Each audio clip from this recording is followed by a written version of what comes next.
السلام علیکم ورحمۃ اللہ وبرکاتہ۔ آج ہم بات کرنے جا رہے ہیں کہ کرونا وائرس کا ذمہ دار کون؟ آج ہندوستان سمیت پوری دنیا کرونا وائرس کے نرغے میں ہے۔ پوری دنیا میں افراتفری کا عالم ہے۔ دنیا کا ہر فرد سہما ڈرا ہوا معلوم ہوتا ہے۔ دوستو احباب، خیش و اقارب سے ملنا جلنا چھوٹ گیا۔ باپ بیٹے سے تو بیٹا باپ سے بھاگ رہا ہے۔ شوہر بیوی سے تو بیوی شوہر سے دوری بنانا چاہتی ہے۔ قیامت کا سما دکھائی پڑتا ہے۔ ماں باپ کے سامنے اس کا لاڈلا تڑپ رہا ہوتا ہے، درد سے چیخ رہا ہوتا ہے، مگر ماں باپ دور سے ہی اسے تسلی دیتے ہیں، بولتے ہیں بیٹا صبر کرو، ڈاکٹر کو فون کیا ہے، ابھی آتے ہی ہوں گے۔ سوال اٹھتا ہے کہ ہندوستان میں اس بے بسی اور بے کسی کا ذمہ دار کون ہے؟ کس نے اس وائرس کو دعوت دیا؟ کس نے اس وائرس کو آمنترت کیا؟ کس نے اس وائرس کو انوائٹ کیا؟ سعودی عرب سے ایک اور دلی آتی ہے، اسے ریسیو کرنے کے لیے اس کا بھائی ایئرپورٹ پہنچتا ہے، اور دیکھتے ہی دیکھتے ایک ہی گھر کے 6 افراد اس وائرس سے متاثر ہو جاتے ہیں۔ پھر اس کے بعد اس کے سمپرک میں آنے والے سینکڑوں افراد میں یہ وائرس منتقل ہو جاتا ہے۔ سوال اٹھتا ہے کہ حکومت کو جب یہ معلوم ہو گیا تھا کہ کرونا وائرس سعودی عرب میں پہنچ چکا ہے، وہاں اپنا جلوہ دکھا رہا ہے، تو پھر اس نے سعودی عرب سے آمد و رفت کیوں نہیں بند کیا؟ کیوں نہیں کہا؟ کیوں نہیں سعودی عرب سے آمد و رفت کو بند کیا؟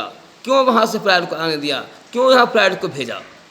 وہ اور ہندوستان کیوں آئی؟ اگر وہ نہیں آتی تو 6 افراد جو ایک گھر سے متاثر ہوئے وہ نہیں ہوتے، اور پھر اس کے سمپرک میں جو اور لوگ آئے، سینکڑوں لوگ آئے جو اس سے اب تک کے پیڑت ہو رہے ہیں، اور اس وائرس سے وہ ان کی جان جانے والی ہے، خطرے میں ہے، ایسا نہیں ہوتا۔ چین میں کرونا وائرس کا قہر جاری تھا، ہزاروں لوگ اس کی زپیٹ میں آ چکے تھے۔ جب یہ معلوم تھا کہ یہ متعدی مرض ہے، چھوت والا مرض ہے، لا علاج مرض ہے، اس کا کوئی علاج نہیں، اس مرض کے ہونے کا مطلب موت ہے، تو پھر کیا ضرورت تھی کہ چین اپنا فلائٹ بھیج کر، اپنا بیمان بھیج کر کے وہاں سے پھنسے ہوئے عزم کو یہاں لایا جائے؟ اس وقت پی مودی نے بڑی ہمدردی دکھائی تھی اور اپنا بیمان بھیج کر فوراً چین سے ہندوستانیوں کو منگوایا تھا۔ اس طرح یہ وائرس چین سے ہوتا ہوا ہندوستان پہنچا اور لاکھوں کروڑوں ہندوستانیوں کی زندگی خطرے میں پڑ گئی، خطرے میں ڈال دیا۔ اس کا ذمہ دار کون ہے؟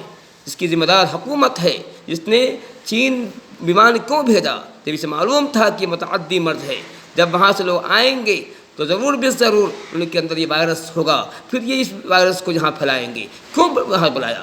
اس کا صاف معلوم ہوتا ہے کہ اس کی ذمہ دار حکومت ہے۔ حکومت جان بوجھ کے اس وائرس کو یہاں جو ہے پھولنے کا موقع دیا ہے، اور پھر حکومت کی اس پر مزید گری حرکت یہ ہے کہ اس نے پورے ملک میں لاک ڈاؤن کیا۔ لوگوں کو کسی حال میں سکون نہیں، لوگ بے چین ہیں، باہر نکلیں تو کورونا کا خطرہ ہے، گھر میں رہیں تو کھائیں کیا؟ یہ معاملہ ہے۔ جیب میں پیسے نہیں، گھر میں اناج نہیں۔ سرکار نے آج دیش کو ایسے موڑ پر لا کھڑا کر دیا ہے کہ ادھر بھی کھائی ادھر بھی کھائی، کیا کرے سمجھ سے بالا تر ہے۔ ایسا نہیں کہ یہ وائرس اچانک نمودار ہوا، ہندوستان میں پہنچ گیا۔ 3-4 مہینے سے یہ خبر گرم تھی، ہر اخبار میں، نیوز میں یہ خبر آ رہی تھی کہ پھر مودی سرکار نے چین اور دیگر ممالک سے آمد و رفت کیوں نہیں بند کیا؟ سوال اٹھتا ہے۔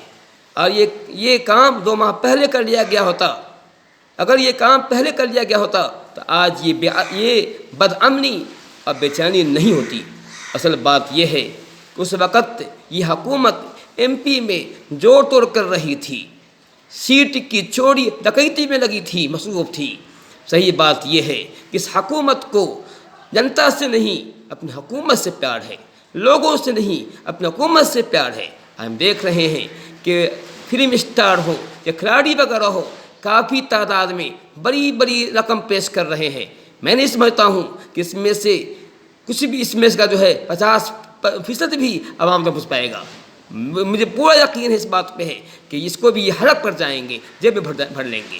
ان کا مقصد کہ اپنا پیٹ پالنا ہے اور عوام کا مطلب نہیں ہے۔ اس لیے میں کہہ سکتا ہوں کہ ہندوستان میں کرونا وائرس کے پھیلنے کی ذمہ دار حکومت ہند ہے۔ کیا کہیں، کہنے کو تو بہت کچھ ہے، دل دکھتا ہے، مگر رہنے دیں۔ ضرورت ہے کہ حکومت جنتا کے تئیں ہمدرد بنے، اپنی نہیں جنتا کی فکر کریں۔ آخر میں اللہ تعالیٰ دعا ہے کہ اللہ تعالیٰ حکومت کو عقل سلیم دے اور ملک کو کورونا کے قہر سے بچا لے۔ آمین رب العالمین۔